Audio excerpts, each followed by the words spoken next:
One of the big questions that I've been grappling with a lot recently in historical TV shows, plays, movies, etc. is when do we portray racism accurately in history, and when do we avoid it? And this question has been talked about a lot recently with the release of the Hamilton film on Disney+.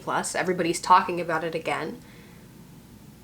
And talking about the ways that it doesn't entirely accurately portray Alexander Hamilton's feelings on slavery.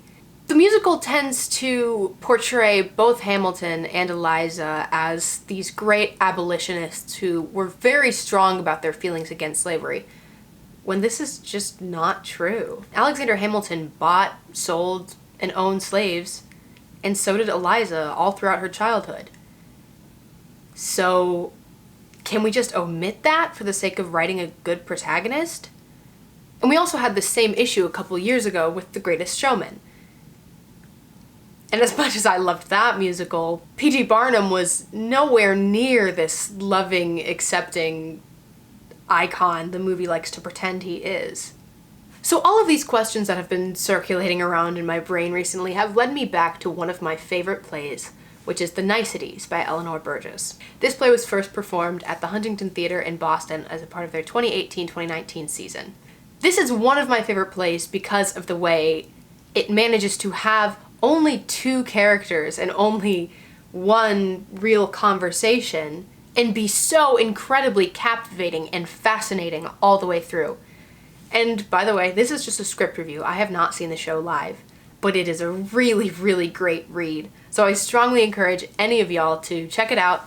I've got the link below in the description for where you can buy the script. The play is also loaded with some really, really great monologues for young Black women and for older white women. So if you're in any of those groups, stick around because I'll be talking about those monologues at the end. So, our two characters in this story are Zoe and Janine. Zoe is a young Black college student. She's ambitious and driven, very politically motivated, and very unafraid to push boundaries. Janine is her American history professor, who is intelligent, however, is much more traditional in her approach to change and is also a lot more resistant to it. So the basic plot summary of this play is that during an office hour between Zoe and Janine, Zoe shows Janine her paper, which asserts that the American Revolution was only not radical and not so violent because of the existence of slavery. Her reasoning is that in every violent revolution, there was a strongly oppressed group that really, really rose up and fought the oppressors. Look at the Haitian Revolution or any one of the French revolutions. Because the truly oppressed working class was not able to rise up and fight, America's revolution never really became all that bloody. Which seems logical, right? However, there isn't really any evidence to prove that.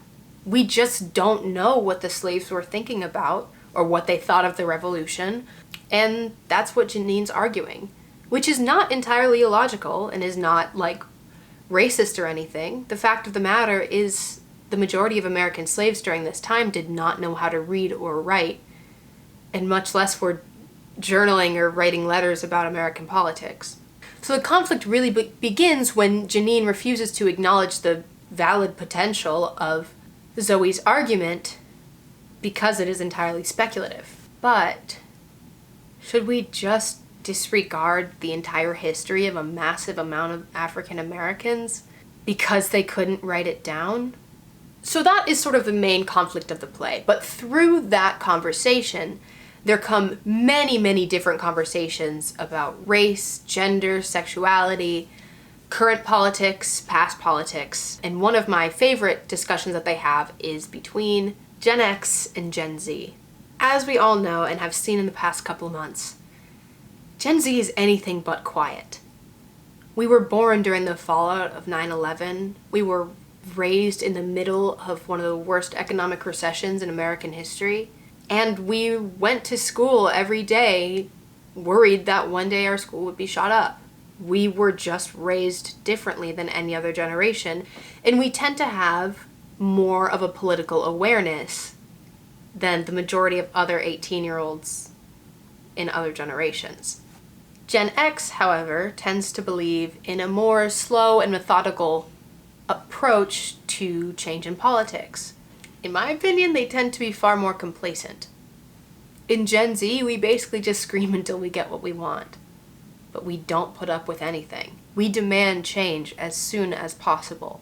These conflicting ideas are strongly shown through the characters of Zoe and Janine. After Zoe starts to get really heated and argue more for her paper, Janine says, "You will never get ahead in life if you are rude and confrontational with powerful people when they're trying to help you." This, unfortunately, has a lot of truth to it.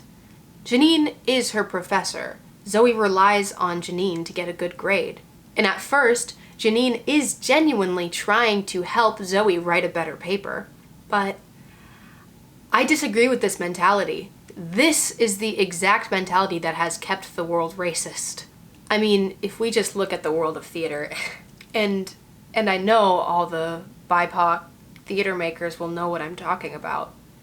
I cannot count the amount of microaggressions, hateful things, roles that I have lost because of the color of my skin that I have stayed silent about out of fear of being labeled hard to work with, rude, confrontational, or an angry black woman. And that's because, I'm an actor, I'm a starving artist, and I know that if I speak out, if I have one of those labels, I'll be replaced immediately with someone who looks just like me but won't speak out. So the only way to end these things is to not allow it at all and call it when you see it. So Zoe and Janine represent these two different sides to democracy. Janine is someone who waits until November, votes, and uses that to advance herself in the world. Zoe is a protester, someone who yells and fights and inconveniences the masses until something is done about her issue. She even talks about her experience in Ferguson after the death of Michael Brown. So here we come back to my first point.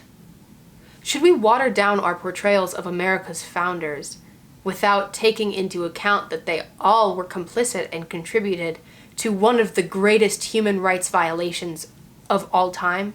In her office, Janine has a massive portrait of George Washington hanging up on her walls, and she repeatedly talks about how much she admires him without ever really seriously addressing the fact that he was very much part of the reason why slavery existed for so long.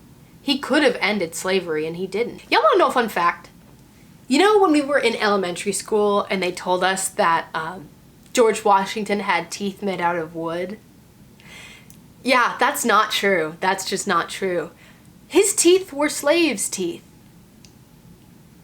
He bought teeth from really desolate slaves who really needed money, and he wore them in his mouth. George Washington, yeah. He likely gave his inaugural speech with the teeth of slaves. And I mean, that scares the heck out of me. Like, that really freaks me out. And I can know that and acknowledge that and think about how weird and horrible that is, while also understanding that he was the reason why our country didn't immediately fail. So, I wish that movies, media, Hamilton, and most importantly, history books would just be honest with us. Tell us the good and the bad. Could y'all imagine if they taught us from when we were really young to look at people three-dimensionally? There are no good guys and bad guys. Everyone is just human. As a country, we need to be more honest with ourselves about what our past has looked like, because it is not pretty. And the things that are happening right now are not pretty. And they are also not new. We can't just keep talking about the good things and leaving out the massive atrocities that our country has left behind for the past 500 years. So anyway, those are my thoughts on The Niceties by Eleanor Burgess. On to the monologues. The first monologue I'll be talking about is one of Zoe's, and this one is really, really long, but it could easily be cut to be about a minute if you're looking for a college audition monologue. In this monologue, Zoe is explaining why complacency in white supremacy is a big problem, and she asks that Janine steps down from her position. She tells Janine that she wants her to be fired. It is very near the end of Act 2, and it begins with, yeah, we have had our first black president and we're still getting lynched. And it ends with, I think you should be fired, I think you should be done. The second Zoe monologue is just a few pages before that one, and is much shorter as well. It's probably about a minute long in total. In this monologue, Zoe is describing the past 400 years of peaceful protests and patience that Black African Americans have suffered.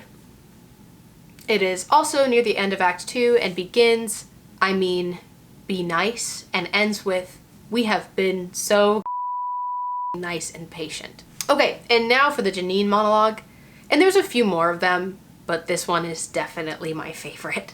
This piece immediately follows the first Zoe monologue that I just talked about, and is basically Janine responding to Zoe's comment that she should be fired. It begins with, why me, and ends with, that's not funny. That's awful. So yeah, those are my thoughts on this play. Let me know what y'all think in the comments. And I have a link of where you can buy the script from Samuel French online in the description. And to end this video, I would like to leave y'all with one of my favorite quotes from Zoe.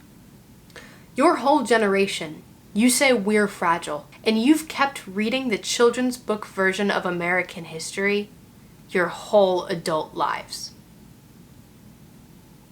Alright, thank y'all for watching, especially if you made it this far. Have a wonderful day. I'll see y'all next week.